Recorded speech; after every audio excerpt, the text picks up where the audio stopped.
السلام علیکم ورحمت الله وبرکاته. زه هیله لرم چې ټول ښه او جوړ به یاست. نن موږ په دا ویډیو کې وایو چې موږ څنګه کولی شو یو فولډر پټ کړو چې په هغې کې زموږ پرسنل شیان وي او هغه هېڅوک هم نه وګوري.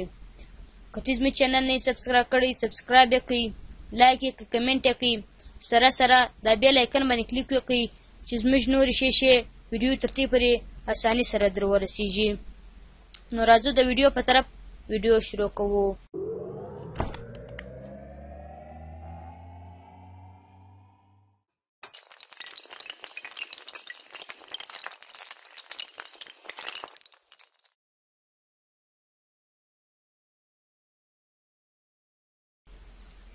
ولر موږ راځو فولډر پټو چې هغه فولډر پټو چې په هغې کې زموږ پرسنل شیان وي.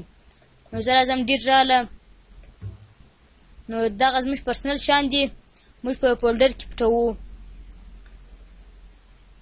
زه یو فولډر جوړوم، فولډر مې جوړ کړئ، هاید دا مې پرولئ. راځو دا ګرده زموږ پرسنل شیان و دا فولډر ته ورچو چې دا موږ پټ کړو. دا ته مې ورواچول، کنټینیو مې پرولئ. اوس راځو دا فولډر چې شکو پټوو یې.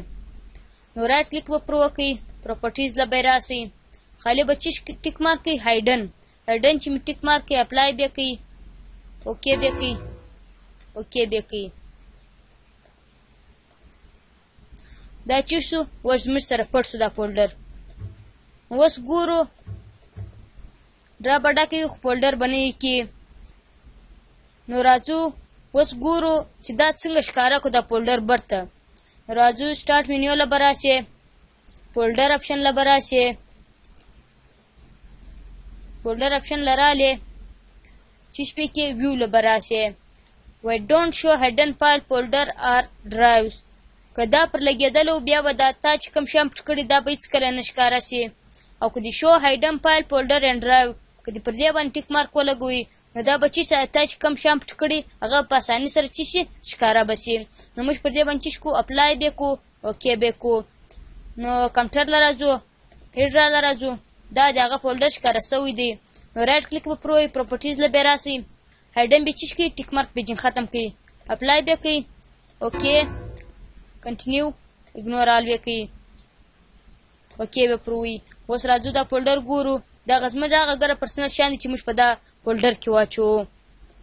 نو که ته زموږ ویډیو نه شیر کړی خپل د دوستان سره شیر کړئ.